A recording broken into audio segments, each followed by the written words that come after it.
నమస్తే సార్. నమస్కారం అమ్మ. సార్ గ్యాస్ ట్రబుల్ ఇప్పుడు తిన్నది అరగకపోవడం, పుల్లటి కడుపు తేన్పులు రావడం ఇలా చాలామంది ఫేస్ చేస్తూ ఉన్నారు. అవును. ఏంటి సార్ ఈ గ్యాస్ ట్రబుల్ రావడానికి కారణాలు ఏంటి? గ్యాస్ ట్రబుల్ రావడానికి చాలా రకాల కారణాలు ఉన్నాయి. అది ఇంటెస్టైనల్ బౌల్ ఇరిటేషన్ అంటారు. అంటే ఇంటెస్టైనల్ డిసీజెస్, జీర్ణ కోశ వ్యాధులే అని చెప్పచ్చు. భోజనం చేసిన ఆహారం సరిగా జీర్ణం కాకపోవడం, అలాగే ఎందుకు అవుతుంది అలా జీర్ణం కాకపోవడం అని అజీర్ణ సమస్య అని తెలుస్తుంది. ఎందువల్ల అలా జరుగుతుంది అని చూస్తే సరైన సమయాన్ని నిద్రపోకపోవడం, అసంబద్ధమైనటువంటి ఆహారం తినడం, వేళకాని వేళల్లో భోజనం చేయడం, ఇవన్నీ కారణాలు అన్నమాట. ఏంటి రకరకాల తిళ్ళు తినడం, ఏదైతే తినకూడదు అంటామో ఆ తిండి మాత్రమే తింటాం. నూడిల్స్, ఫాస్ట్ ఫుడ్ సెంటర్లో రకరకాల ఫ్రైడ్ రైస్ అని తింటూ ఉంటాం, డీప్ ఫ్రైస్. అవి తినడం వల్ల అజీర్ణ సమస్య తలెత్తుతుంది. కాబట్టి అలాంటి ఆహారం తినకూడదు. అలాగే cool drinks, like junk foods, బేకరీలలో దొరికేటటువంటి కేక్స్ అవ్వచ్చు, పిజ్జాస్, బర్గర్స్, ఎవ్రీథింగ్ అవేవి కూడా తినకూడదు. ఇవన్నీ జీర్ణకోశ సంబంధ వ్యాధులకి ప్రధాన కారణం అవుతున్నాయి. కూల్ డ్రింక్స్ కూడా ప్రధాన సమస్య అని చెప్పచ్చు. ఇప్పుడు ఈ మధ్య కాలంలో 3-4 టైమ్స్ పేపర్లో 3-4 టైమ్స్ పేపర్లో వచ్చింది, ఒకసారి టీవీలో వచ్చింది, పేపర్లో వచ్చింది. Telangana government first gazette print చేసింది అన్ని కూల్ డ్రింక్స్లో విషం ఉంది అని చెప్పేసి. అలాగే IMA వాళ్ళు, ఇండియన్ మెడికల్ అసోసియేషన్స్ వాళ్ళు కూడా ప్రతి కూల్ డ్రింక్లో విషం చేరి ఉంటుంది, హార్మ్ఫుల్ పదార్థం ఉంటుంది, శరీరానికి హాని చేసే పదార్థాలు ఉన్నాయి అని చెప్పేసి. అలాగే WHO, ప్రపంచ ఆరోగ్య సంస్థ కూడా అన్ని రకాల కూల్ డ్రింక్స్లో శరీరానికి హాని చేసేటటువంటి విషకారక కెమికల్స్ కలుస్తున్నాయి, రసాయనాలు అని చెప్పేసి చెప్పడం జరుగుతుంది. అలాంటి పరిస్థితుల్లో ఎలాంటి కూల్ డ్రింక్స్ తాగకూడదు. చాలామంది ఏం చేస్తారు, ఇక్కడ ఆహారం డైట్ తీసుకుంటూ నీళ్ళకు బదులుగా కూల్ డ్రింక్ తాగుతూ ఉంటారు, కేక్స్ తింటుంటారు, కూల్ డ్రింక్ తాగుతుంటారు, రైస్ తింటుంటారు, కూల్ డ్రింక్ తాగుతూ ఉంటారు. ఇంక ఈ మధ్య ఏదో వెరీ మచ్ జాయ్ఫుల్ అడ్వర్టైజ్మెంట్ అనమాట. కొన్ని ఫాస్ట్ ఫుడ్ సెంటర్స్, కొన్ని రెస్టారెంట్లో chicken biryani, semi chicken biryani ఎంబడి కూల్ డ్రింక్ బాటిల్ ఉచితం. ఎలా కూల్ డ్రింక్స్ వస్తుందని చెప్పేసి వాడు బిర్యానీ తింటూ కూల్ డ్రింక్ తాగుతూ ఉంటాడు. సో అది చాలా ప్రమాదం అన్నమాట. అలాంటివి చేయడం వల్ల ఈ అజీర్ణ సమస్యలు, జీర్ణకోశ సంబంధ వ్యాధులు వస్తున్నాయి. అలా మరీ ముఖ్యంగా మీరు ఇందాక చెప్పినట్టు ఎక్కువగా త్రేనుపులు రావడం, పుల్లని బేవులు రావడం, తీసుకున్న ఆహారం గొంతులోకి రావడం, లేదా నీళ్లు గొంతులోకి రావడం, ఇవన్నీ కూడా అజీర్ణ సమస్యలే అని చెప్పచ్చు. అయితే సార్ అన్నం తినేటప్పుడు నీళ్లు తాగొద్దు అనేసి అంటూ ఉంటారు. ఎందుకు సార్? అంటే కొంతమందికి మింగడానికి ఇబ్బంది అయినప్పుడు పక్కనే వాటర్ పెట్టుకొని వాటర్ తాగడం, ఇలా తరచూ చాలా మందికి అలవాటు. ఎందుకు సార్ తింటే నీళ్లు తాగొద్దు, తాగాలి అనే దానికి విరుద్ధ అభిప్రాయాలు ఉన్నాయి. కొంతమంది అలవాటు ప్రకారంగా నీరు అసలే తాగకుండా భోజనం చేస్తారు, భోజనం చేశాక గంటకి నీళ్ళు తాగుతారు, అదొక పద్ధతి. అయితే ఏంటంటే లేవగానే 1 or 2 glasses నీళ్లు తాగాలి ఫస్ట్. ఇక్కడ తాగిన తర్వాత బ్రష్ వేసుకొని స్నానమైన తర్వాత అప్ టు బ్రేక్ఫాస్ట్ వరకు ఇంకొక 1 or 2 glasses నీళ్లు తాగలిగినని తాగండి.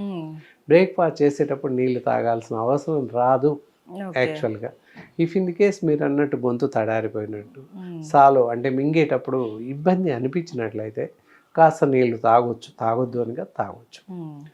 అలాగే బ్రేక్ఫాస్ట్ తదనంతరం గంటన్నర వరకు నీళ్లు తాగకూడదు. ఆఫ్టర్ 1 hour నీళ్ళు తాగండి. మళ్ళీ లంచ్ వరకు గ్లాస్ నీళ్ళు తాగుతూ ఉండండి. 4 hours గ్యాప్ ఉంటుంది, గ్లాస్ చొప్పున తాగేసేయండి. మళ్ళీ భోజనం చేసేస్తున్నప్పుడు నీళ్ళ అవసరం రాదు, ఎందుకంటే గొంతు శరీరంలో జీర్ణాశయం అంతా తడిగా ఉంటుంది, సాలో వెళ్ళిపోతుంది. ఎక్కడ ఏ చిన్న కొంచెం ప్రాబ్లం అనిపిస్తే, త్రోట్లో ఏమైనా డ్రైనెస్ అనిపించి మింగలేకపోతే కాస్త నీళ్ళు తాగి మింగేసేయచ్చు, ప్రాబ్లం లేదు. మళ్ళీ లంచ్ తర్వాత కూడా గంటన్నర తర్వాత వాటర్ తాగుతూ ఉండాలి. అప్ టు నైట్ డిన్నర్ వరకు, స్నాక్స్ వరకు 2-3 గ్లాసులు తాగేసేయండి, ఏం కాదు. రాత్రి డిన్నర్ అయిపోయాక గంట గ్యాప్ ఇచ్చేసి నీళ్లు తాగండి. ఇది నీళ్లు తాగే పద్ధతి అన్నమాట. భోజనానికి మంచి నీళ్ళకి ఉన్నటువంటి అవినాభావ సంబంధం. ఆ విధంగా వాటర్ తాగితే మన శరీరానికి సరిపడే అంత నీరు అందుతుంది, తీసుకున్న ఆహారం సమంగా జీర్ణం అవుతుంది. సో అన్నిటికీ ఒక పద్ధతి ఉంది అన్నట్టు డెఫినెట్లీ నీరు తాగడానికి కూడా ఒక పద్ధతి. పద్ధతి ఉంది. అవును. నీటితో చాలా రకాల జబ్బులు తగ్గుతాయి. అవును. అందుకే అవును. గోరువెచ్చని నీళ్ళు తాగండి, మలబద్ధకం సమస్య పోతుంది. అలాగే మజ్జిగలో నీళ్లు కలుపుకొని తాగండి, ఈ రేషియోలో బాగుంటుంది. ఇలా చెప్తాను, నీళ్ళతో చాలా రకాల వైద్యాలు ఉన్నాయి, ఓన్లీ నీటితో. అలాంటప్పుడు నీటిని ఏ విధంగా తాగాలి అనేది ఒక క్రమ పద్ధతి ఉంది. ఆ విధంగా తాగితే మన శరీరానికి అనుకూలంగా, అసంబద్ధంగా, అసమంజసమైనటువంటి చర్యలు లేకుండా చాలా బాగా పనిచేస్తుంది. అండ్ సార్, ఈ గ్యాస్ ట్రబుల్ తగ్గించుకోవడానికి మనకి ఇంట్లో ఏమైనా చిట్కాలు ఉన్నాయా? లేదా కడుపు ఉబ్బరం, కడుపు టైట్నెస్ అవ్వడం, హెవీ అవ్వడం, ఇలాంటి సమస్యలకి ఇంట్లో చాలా అద్భుతమైనటువంటి చిట్కాలు ఉన్నాయి. గొంతులో మంట, కడుపులో మంట అలా ఉన్నవారికి ఒక అరకప్పు మజ్జిగ తీసుకోవాలి, చిలికిన మజ్జిగ తీసుకోవాలి, పాలలాగా ఉండాలి, గడ్డలు క్లాట్స్ ఉండకూడదు. అలాంటి మజ్జిగ తీసుకొని ఒక పావు స్పూన్ బ్లాక్ పెప్పర్ పౌడర్, నల్ల మిరియాల పౌడర్ అందులో కలిపేసి తాగినట్లయితే వితిన్ మినిట్స్లో మంట తగ్గిపోతుంది. గొంతులో మంట, కడుపులో మంట. అంటే మిరియాలు ఆల్రెడీ స్పైసీగా ఉంటాయి కొద్దిగా అనేసి ఆలోచిస్తారు కదా సార్? అక్కడ తప్పకుండా తగ్గిపోతుంది. ఇది వెరీ జెన్యూన్ రిజల్ట్ అనమాట.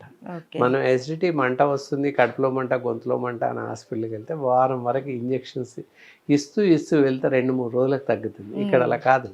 ఇందాక చెప్పినట్టు మజ్జిగ తాగితే గొంతులోకి జారగానే కడుపులో మంట తగ్గిపోతుంది. It is very miracle, very సెన్సిటివ్గా చాలా బాగా పనిచేస్తుంది. అలా ఉదయం సాయంత్రం ఒక 2 పూటలు తాగండి, ఎక్కువగా ఉంటాయి. లేదంటే ఒక పూటకు తగ్గిపోతుంది అంతే.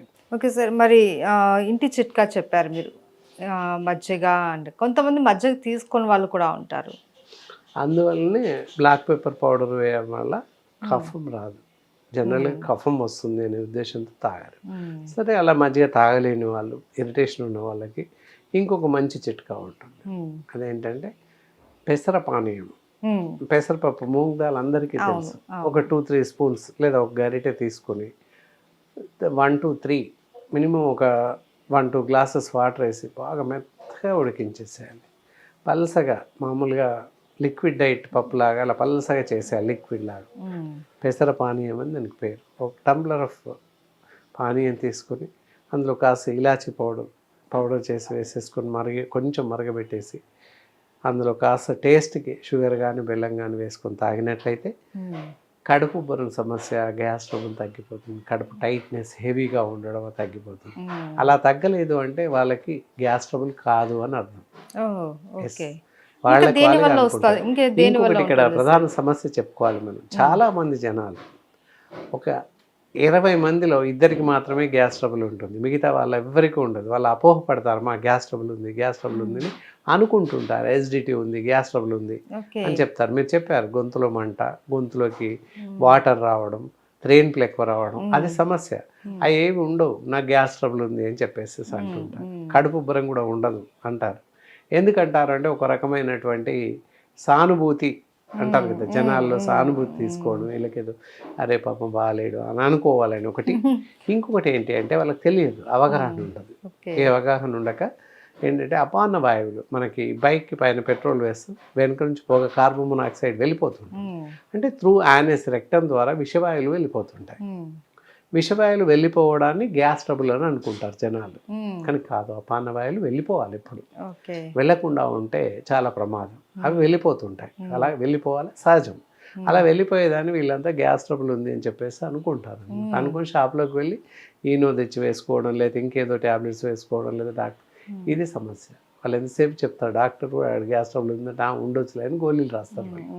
అంతేకాని సమస్య మరింత తీవ్రం అవుతుంది. ఎప్పుడైతే గ్యాస్ ట్రబుల్కి ట్యాబ్లెట్స్ వేసుకుంటారో ఎముకలు మెత్తగా అవుతాయి, ఎముకలు గుల్లబారిపోతాయి, ఇవన్నీ సమస్యలు తలెత్తే అవకాశం ఉంటుంది. కండరాలు, మస్కులర్ స్ట్రెంగ్త్ తగ్గిపోతుంది.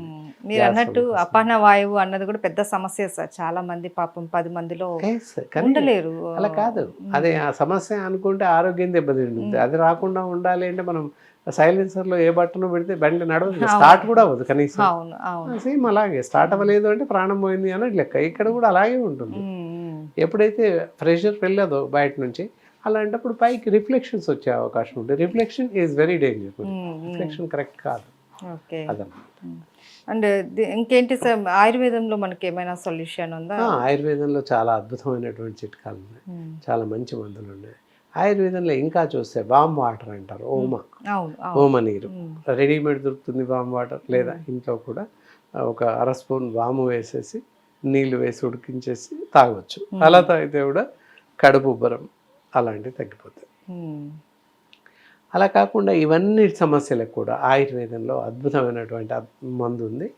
అదే గ్యాసాన్ ట్యాబ్లెట్స్ అని చెప్పేసి కనిపిస్తున్నాయి కదా. ఇది ఉదయం సాయంత్రం భోజనానంతరం వేసుకున్నట్లయితే ఇందాక చెప్పినటువంటి అజీర్తి సమస్యలు ఏవైనా కూడా, గొంతులో మంట అవ్వచ్చు, గొంతులో రిఫ్లెక్షన్స్, త్రేనుపులు, కడుపు ఉబ్బరం ఇలాంటి సమస్యలన్నీ నుండి బయటపడే అవకాశం ఉంది.